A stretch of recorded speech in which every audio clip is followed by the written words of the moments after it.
I'd like to tell you about the strangest secret in the world. Some years ago, the late Nobel Prize-winning Dr. Albert Schweitzer was being interviewed in London, and a reporter asked him, "Doctor, what's wrong with men today?" And the great doctor was silent a moment, and then he said, "Men simply don't think."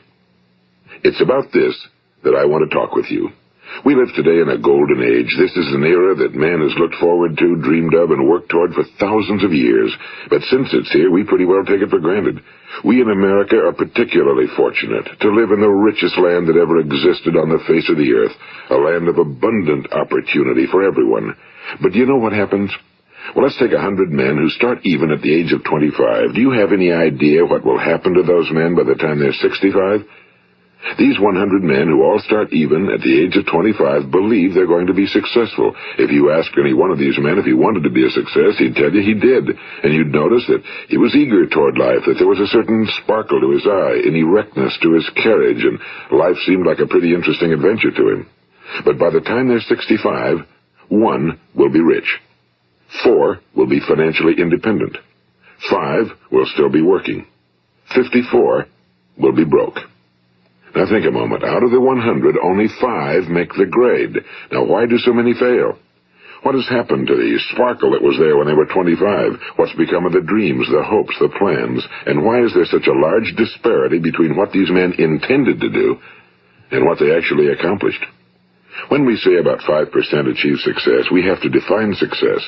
And here's the best definition I've ever been able to find. Success is the progressive realization of a worthy ideal.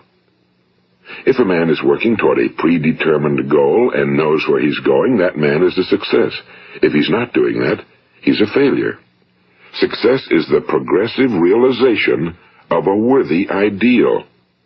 Rollo May, the distinguished psychiatrist, wrote a wonderful book called Man's Search for Himself. And in this book he says, the opposite of courage in our society is not cowardice. It is conformity. And there you have the trouble today. It's conformity, people acting like everyone else without knowing why, without knowing where they're going. Now think of it. In America right now, there are over 18 million people 65 years of age and older. And most of them are broke. They're dependent on someone else for life's necessities. Now, we learn to read by the time we're 7. We learn to make a living by the time we're 25. Usually by that time, we're not only making a living, we're supporting a family. And yet by the time we're 65, we haven't learned how to become financially independent in the richest land that has ever been known. Why? We conform. And the trouble is that we're acting like the wrong percentage group, the 95 who don't succeed. Now, why do these people conform? Well, they really don't know. These people believe that their lives are shaped by circumstances, by things that happen to them, by exterior forces. They're outer-directed people. A survey was made one time that covered a lot of men, working men, and these men were asked, why do you work? Why do you get up in the morning? 19 out of 20 had no idea. If you ask them, they'll say, well, everyone goes to work in the morning, and that's the reason they do it, because everyone else is doing it. Now let's get back to our definition of success. Who succeeds? The only person who succeeds is the person who is progressively realizing a worthy ideal. He's the person who says, I'm going to become this, and then begins to work toward that goal. I'll tell you who the successful people are. A success is the school teacher who's teaching school because that's what he or she wants to do. The success is the woman who's a wife and mother because she wanted to become a wife and mother and is doing a good job of it. The success is the man who runs the corner gas station because that was his dream. That's what he wanted to do. The success is the successful salesman who wants to become a top-notch salesman and grow and build with his organization. A success is anyone who is doing deliberately a predetermined job because that's what he decided to do deliberately. But only 1 out of 20 does that. That's why today there isn't really any competition unless we make it for ourselves. Instead of competing, all we have to do is create. You know, for 20 years, I looked for the key which would determine what would happen to a human being. Was there a key I wanted to know which would make the future a promise that we could foretell to a large extent? Was there a key that would guarantee a person's becoming successful if he only knew about it and knew how to use it? Well, there is such a key, and I've found it. Have you ever wondered why so many men work so hard and honestly without ever achieving anything in particular, and others don't seem to work hard and yet seem to get everything? They seem to have the magic touch. You've heard them say that about someone. Everything he touches turns to gold. And have you ever noticed that a man who becomes successful tends to continue to become successful? And on the other hand, have you noticed how a man who's a failure tends to continue to fail? Well, it's because of goals. Some of us have goals, some don't. People with goals succeed because they know where they're going. It's that simple. Think of a ship leaving a harbor, and think of it with the complete voyage mapped out and planned. The captain and crew know exactly where it's going and how long it'll take. It has a definite goal. Now, 9,999 times out of 10,000, it will get to where it started out to get. Now, let's take another ship, just like the first, only let's not put a crew on it or a captain at the helm. Let's give it no aiming point, no goal, no destination. We just start the engines and let it go. I think you'll agree with me that if it gets out of the harbor at all, it will either sink or wind up on some deserted beach, a derelict. It can't go anyplace because it has no destination and no guidance, and it's the same with a human being. Take the salesman, for example. There's no other person in the world today with the future of a good salesman. Selling is the world's highest paid profession, if we're good at it and if we know where we're going. Every company needs top-notch salesmen, and they reward those men. The sky's the limit for them. But how many can you find? Someone once said the human race is fixed, not to prevent the strong from winning, but to prevent the weak from losing. The American economy today can be likened to a convoy in time of war. The entire economy is slowed down to protect its weakest link, just as the convoy had to go at the speed that would permit its slowest vessel to remain in formation. That's why it's so easy to make a living today. It takes no particular brains or talent to make a living and support a family today. So we have a plateau of so-called security, if that's what a person's looking for. But we do have to decide how high above this plateau we want to aim. Now let's get back to the strangest secret in the world, the story that I wanted to tell you today. Why do men with goals succeed in life and men without them fail? Well, let me tell you something which, if you really understand it, will alter your life immediately. If you understand completely what I'm going to tell you from this moment on, your life will never be the same again. You will suddenly find that good luck just seems to be attracted to you. The things you want just seem to fall in line, and from now on you won't have the problems, the worries, the gnawing lump of anxiety that perhaps you've experienced before. Doubt, fear, well, they'll be things of the past. Here's the key to success and the key to failure. We become what we think about. Now let me say that again. We become what we think about. Throughout all history, the great wise men and teachers, philosophers and prophets have disagreed with one another on many different things. It's only on this one point that they are in complete and unanimous agreement. Listen to what Marcus Aurelius, the great Roman emperor, said. A man's life is what his thoughts make of it. Disraeli said this. Everything comes if a man will only wait. I've brought myself by long meditation to the conviction that a human being with a settled purpose must accomplish it, and that nothing can resist a will that will stake even existence for its fulfillment. Ralph Waldo Emerson said this, a man is what he thinks about all day long. William James said, the greatest discovery of my generation is that human beings can alter their lives by altering their attitudes of mind.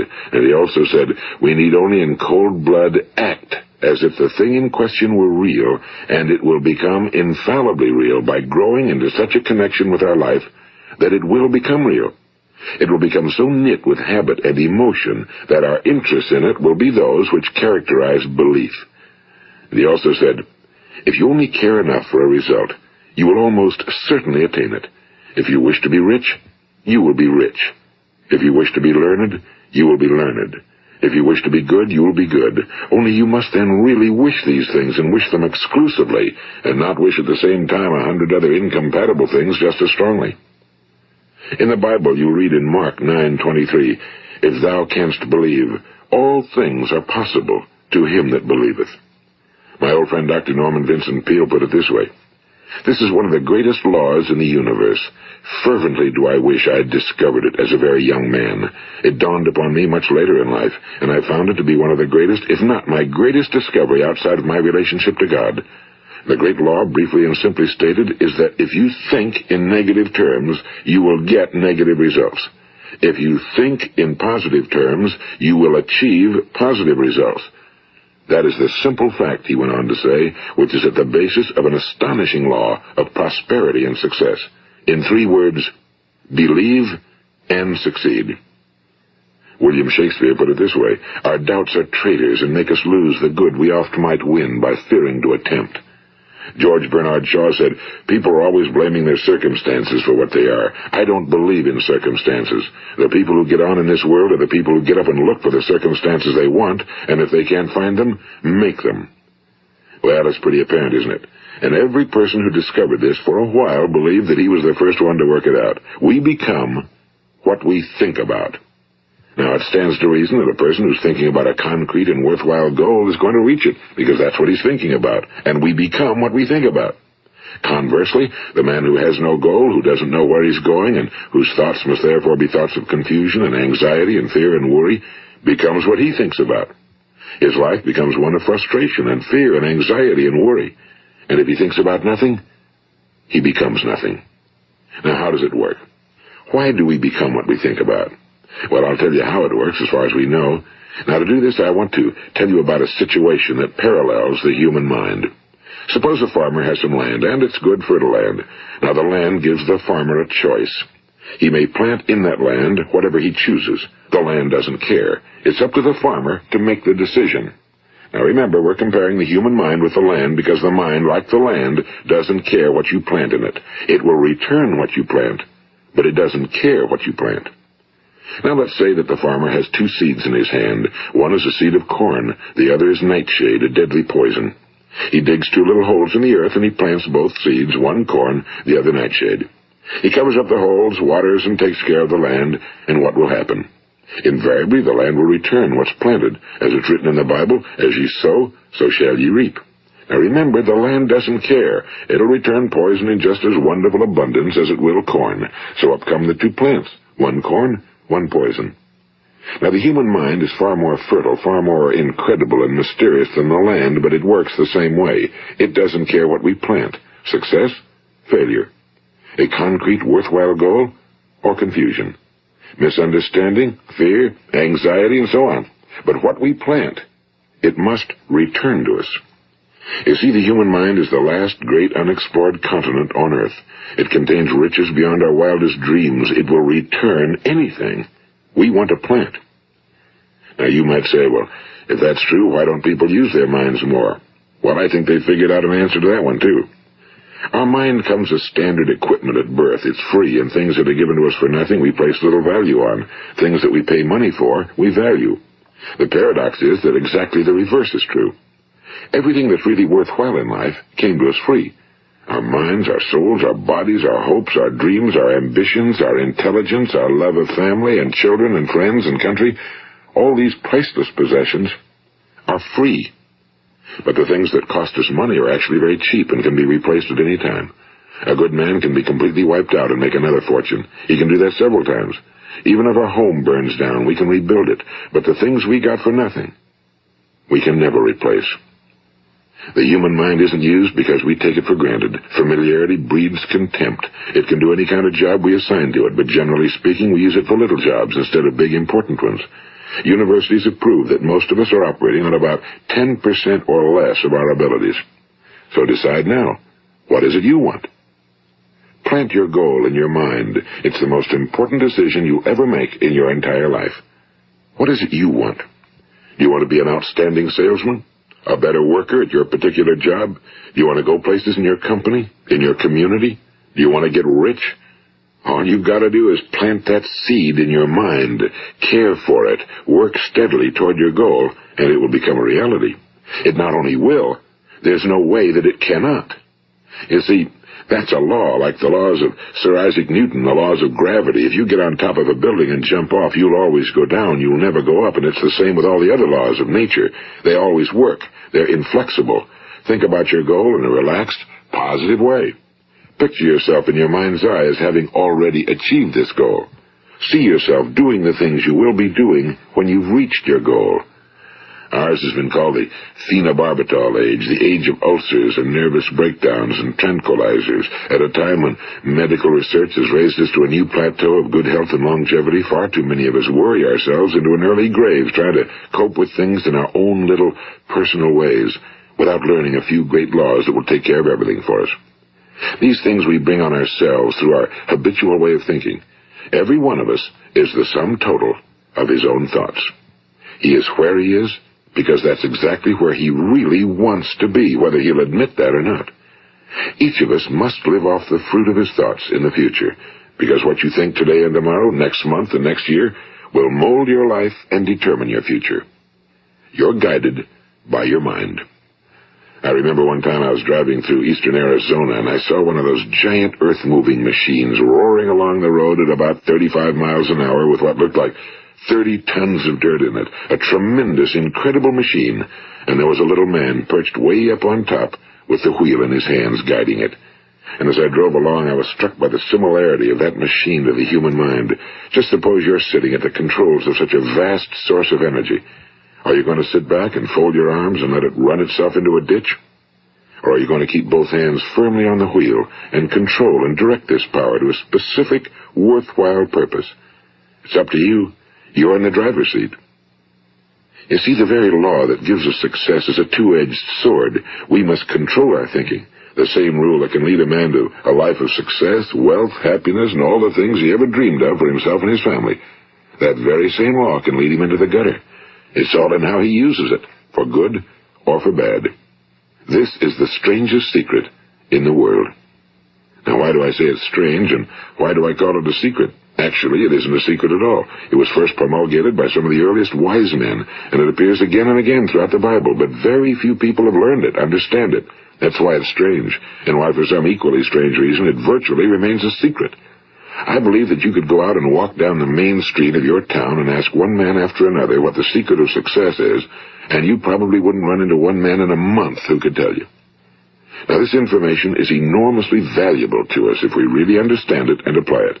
It's valuable to us not only for our own lives, but the lives of those around us, our families, employees, associates, and friends. Life should be an exciting adventure. It should never be a bore. A man should live fully, be alive. He should be glad to get out of bed in the morning. He should be doing a job he likes to do because he does it well. One time I heard Grove Patterson, the great late editor-in-chief of the Toledo Daily Blade, make a speech, and as he concluded his speech, he said something I've never forgotten.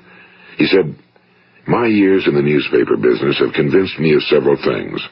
Among them, that people are basically good, and that we came from someplace, and we're going someplace. So we should make our time here an exciting adventure. The architect of the universe didn't build a stairway leading nowhere." And the greatest teacher of all, the carpenter from the plains of Galilee, gave us the secret time and time again. As ye believe, so shall it be done unto you.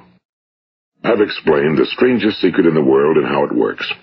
Now, on this side, I want to explain how you can prove to yourself the enormous returns possible in your own life by putting this secret to a practical test. I want you to make a test that will last 30 days. It isn't going to be easy, but if you'll give it a good try, it will completely change your life for the better. Now, back in the 17th century, Sir Isaac Newton, the English mathematician and natural philosopher, gave us some natural laws of physics which apply as much to human beings as they do to the movement of bodies in the universe. And one of these laws is that for every action, there is an equal and opposite reaction. Simply stated, as it applies to you and me, it means we can achieve nothing without paying the price. The results of your 30-day experiment will be in direct proportion to the effort you put forth. To be a doctor, you must pay the price of long years of difficult study. To be successful in selling, and remember that each of us succeeds to the extent of his ability to sell. Selling our families on our ideas, selling education in schools, selling our children on the advantages of living the good and honest life, selling our associates and employees on the importance of being exceptional people.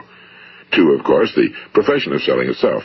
But to be successful in selling our way to the good life, we must be willing to pay the price. Now, what is that price? Well, it's many things.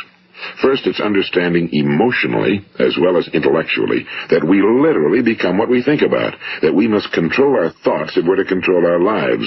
It's understanding fully that as ye sow, so shall ye reap. Second, it's cutting away all fetters from the mind and permitting it to soar as it was divinely designed to do. It's the realization that your limitations are self-imposed and that the opportunities for you today are enormous beyond belief. It's rising above narrow-minded pettiness and prejudice. And third, it's using all your courage to force yourself to think positively on your own problem, to set a definite and clearly defined goal for yourself, to let your marvelous mind think about your goal from all possible angles, to let your imagination speculate freely upon many different possible solutions, to refuse to believe that there are any circumstances sufficiently strong to defeat you in the accomplishment of your purpose, to act promptly and decisively when your course is clear, and to keep constantly aware of the fact that you are, at this moment, standing in the middle of your own acres of diamonds, as Russell Conwell used to point out. And fourth, save at least 10% of every dollar you earn. It's also remembering that no matter what your present job, it has enormous possibilities, if you're willing to pay the price. Now let's just go over the important points in the price each of us must pay to achieve the wonderful life that can be ours. It is, of course, worth any price. 1. You will become what you think about. 2. Remember the word imagination and let your mind begin to soar. 3. Courage. Concentrate on your goal every day. 4. Save 10% of what you earn. And 5. Action. Ideas are worthless unless we act on them.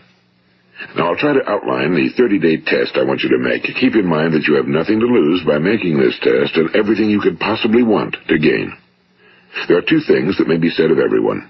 Each of us wants something, and each of us is afraid of something. I want you to write on a card what it is you want more than anything else. It may be more money. Perhaps you'd like to double your income or make a specific amount of money. It may be a beautiful home. It may be success at your job. It may be a particular position in life. It could be a more harmonious family. Each of us wants something. Now write down on your card specifically what it is you want.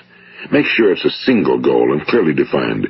You needn't show it to anyone, but carry it with you so that you can look at it several times a day. Think about it in a cheerful, relaxed, positive way each morning when you get up, and immediately you have something to work for, something to get out of bed for, something to live for. Look at it every chance you get during the day and just before going to bed at night. And as you look at it, remember that you must become what you think about, and since you're thinking about your goal, you realize that soon it will be yours. In fact, it's yours really the moment you write it down and begin to think about it. Look at the abundance all around you as you go about your daily business. You have as much right to this abundance as any other living creature. It's yours for the asking. Now we come to the difficult part. Difficult because it means the formation of what is probably a brand new habit, and new habits are not easily formed. Once formed, however, it will follow you for the rest of your life. Stop thinking about what it is you fear. Each time a fearful or negative thought comes into your consciousness, replace it with a mental picture of your positive and worthwhile goal. And there will come times when you'll feel like giving up. It's easier for a human being to think negatively than positively. That's why only 5% are successful. You must begin now to place yourself in that group. For 30 days, you must take control of your mind. It will think about only what you permit it to think about. Each day for this 30-day test, do more than you have to do. In addition to maintaining a cheerful, positive outlook, give of yourself more than you've ever done before. Do this knowing that your returns in life must be in direct proportion to what you give. The moment you decide on a goal to work toward, you're immediately a successful person. You are then in that rare and successful category of people who know where they're going. Out of every 100 people, you belong to the top 5. Don't concern yourself too much with how you're going to achieve your goal. Leave that completely to a power greater than yourself. All you have to do is know where you're going. The answers will come to you of their own accord and at the right time. Remember these words from the Sermon on the Mount, and remember them well. Keep them constantly before you this month of your test. Ask, and it shall be given you. Seek, and ye shall find. Knock, and it shall be opened unto you. For every one that asketh receiveth, and he that seeketh findeth, and to him that knocketh it shall be opened. It's as marvelous and as simple as that. In fact, it's so simple that in our seemingly complicated world, it's difficult for an adult to understand that all he needs is a purpose and faith. For 30 days, do your very best. If you're a salesman, go at it as you've never done before, not in a hectic fashion, but with the calm, cheerful assurance that time well spent will give you the abundance in return you deserve and want. If you're a homemaker, devote your 30-day test to completely giving of yourself without thinking about receiving anything in return, and you'll be amazed at the difference it makes in your life. No matter what your job, do it as you've never done it before for 30 days. And if you've kept your goal before you every day, you'll wonder and marvel at this new life you've found. Dorothea Brand, the outstanding editor and writer, discovered it for herself and tells about it in her fine book, Wake Up and Live.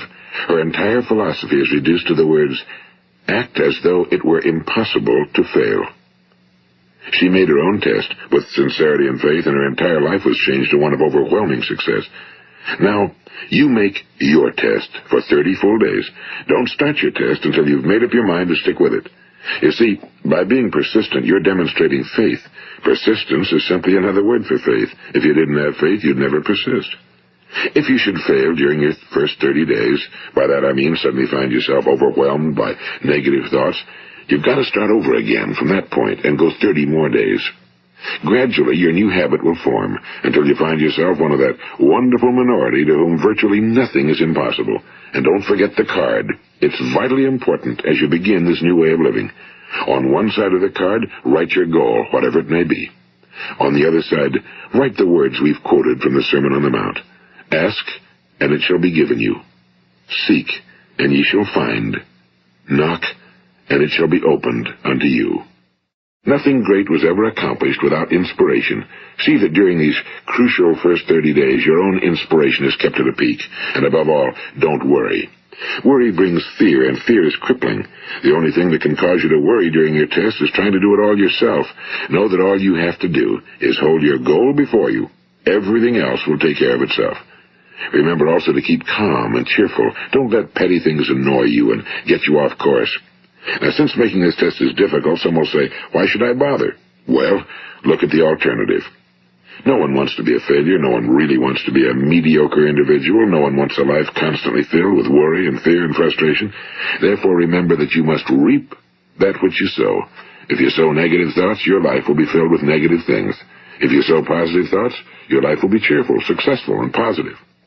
Now, gradually, you'll have a tendency to forget what you've heard on this recording. Play it often. Keep reminding yourself of what you must do to form this new habit. Gather your whole family around at regular intervals and listen to what's been said here. You know, most men will tell you that they want to make money without understanding the law. The only people who make money work in a mint. The rest of us must earn money.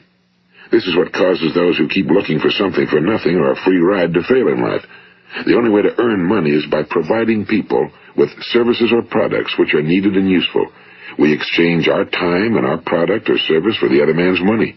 Therefore, the law is that our financial return will be in direct proportion to our service. Now, success is not the result of making money.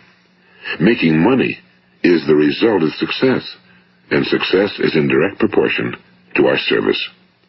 Most people have this law backwards. They believe that you're successful if you earn a lot of money. The truth is that you can only earn money after you're successful. It's like the story of the man who sat in front of the stove and said to it, "Give me heat, and then I'll add the wood." How many men and women do you know, or do you suppose there are today, who take the same attitude toward life? There are millions. We've got to put the fuel in before we can expect heat. Likewise, we've got to be of service first before we can expect money. Don't concern yourself with the money. Be of service. Build, work, dream, create. Do this, and you'll find there's no limit to the prosperity and abundance that will come to you. Prosperity, you know, is founded upon a law of mutual exchange. Any person who contributes to prosperity must prosper in turn himself. Sometimes the return will not come from those you serve, but it must come to you from someplace, because that's the law. For every action, there is an equal and opposite reaction. As you go daily through your 30-day test period, remember that your success will always be measured by the quality and quantity of service you render, and money is a yardstick for measuring this service. No man can get rich himself unless he enriches others.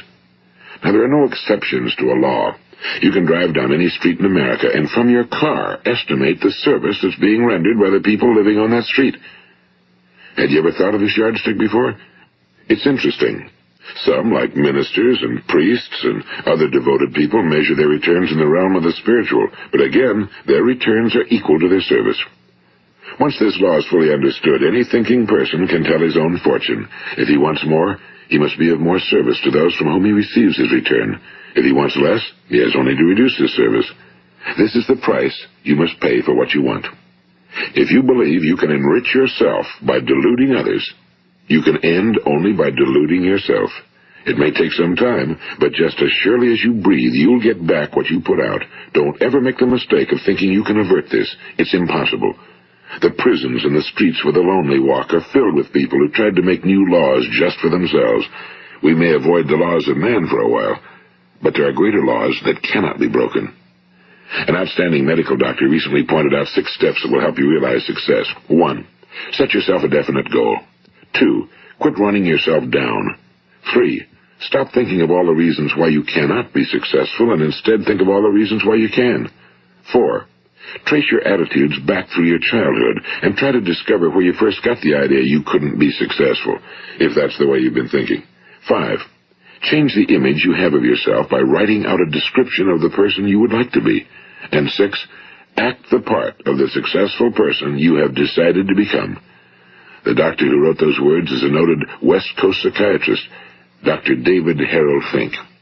Do what the experts since the dawn of recorded history have told you must do. Pay the price by becoming the person you want to become. It's not nearly as difficult as living unsuccessfully. Make your 30-day test, then repeat it again, and each time it will become more a part of you until you'll wonder how you could ever have lived any other way. Live this new way, and the floodgates of abundance will open and pour over you more riches than you may have dreamed existed. Money? Yes, lots of it. But what's more important, you'll have peace. You'll be in that wonderful minority who lead calm, cheerful, successful lives. Start today. You have nothing to lose, but you have a whole life to win. This is Earl Nightingale, and thank you.